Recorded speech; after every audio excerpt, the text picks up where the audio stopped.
Volterra smelled of ancient stone and old blood.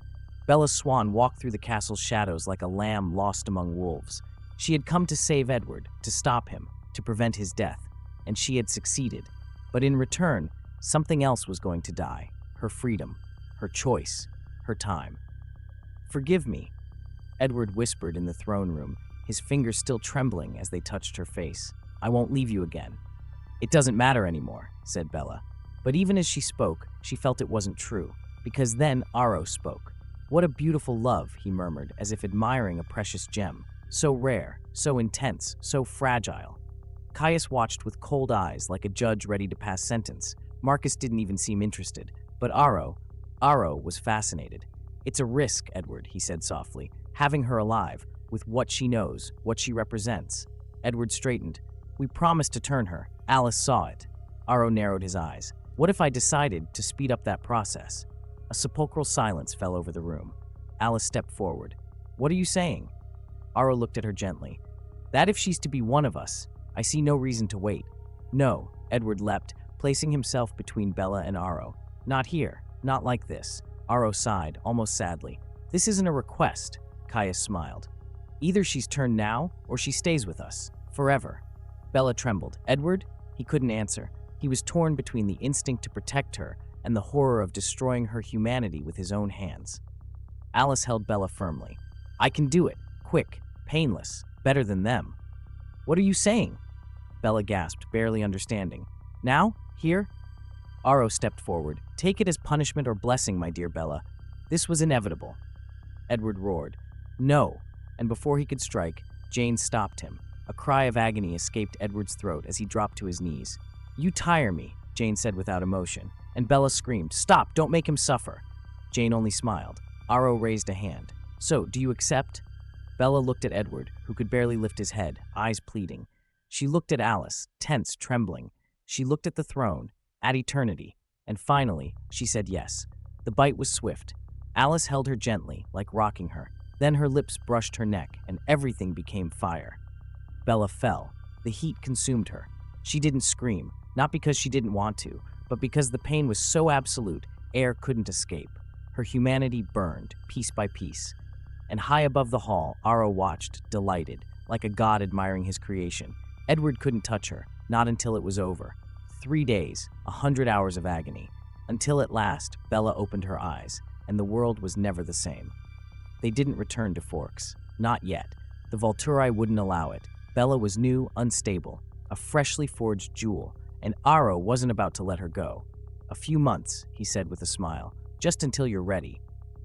Bella didn't believe it for a second. She was trapped, turned too soon, far from Charlie, far from everything she knew, and worst of all, her soul burned with thirst, and Aro knew it.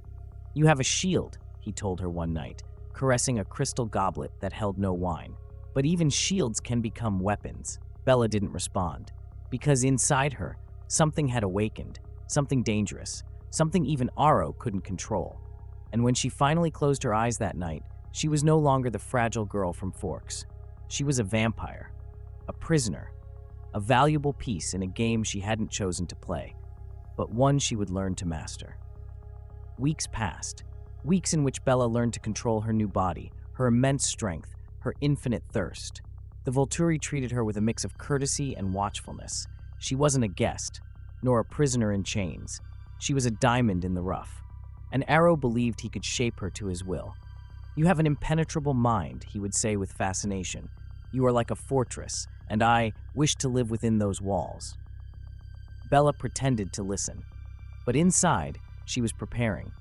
She learned every hallway in Volterra, every guard shift, every false gesture from Renata, every weakness in Demetrius, and most importantly, she learned what her shield could do. It no longer protected just her mind. She could expand it, protect others, block the powers of Jane, of Alec, even of Chelsea. Every day, she practiced in secret, clinging to one thought: get home.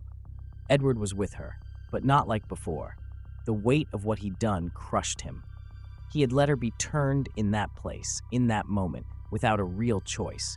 And although Bella never blamed him, Edward blamed himself. "I failed you," he told her one night as they stood in the stone gardens beneath the Italian sky. Bella looked at him with eyes already golden, her thirst under control. "No, you saved me. It just wasn't the story we imagined." He lowered his gaze. "They took your humanity." Bella breathed in the cold air she no longer needed. "They didn't take it, they changed it. Now it's up to me to decide what to do with what I've become." The day came sooner than expected. Another meeting with Arrow, another suggestion to stay, to join, to become his weapon. Bella smiled for the first time and extended her shield. In the blink of an eye, the throne room fell silent. Jane tried to punish her with pain. Nothing. Alec tried to drown her in darkness. Nothing. Chelsea tried to reinforce her bond to the Volturi, but there was no bond. And then Bella acted. It wasn't a battle, it was a perfect exit. Edward and Alice, ready. Demetrius, confused. Renata, nullified. Felix, doubting for the first time in his life. And Bella, free. They ran through the catacombs like shadows, crossing the caves into the outer tunnels. The sun was already rising, but Bella's shield covered them all, hiding them from human eyes. And when at last they emerged into the open air, miles from Volterra, they were free. The Cullens awaited them in Switzerland. Carlyle and Esme embraced Bella like a long-lost daughter. Even Rosalie lowered her gaze. Alice cried without tears. Emmett roared with pride, and Renesmee ran to her. She had already been born, already grown, and Bella held her in her arms for the first time. The circle was closing. The promise was finally fulfilled. Years later, rumors whispered of a new figure among the immortals. A vampire with a gift more powerful than any other, one who belonged to no clan but was feared by all. One who, if she ever returned to Volterra, would not come to kneel, but to rewrite the rules. Bella Cullen, the one who was once human, the one whose fate was chosen for her, and who, nonetheless, chose her own destiny.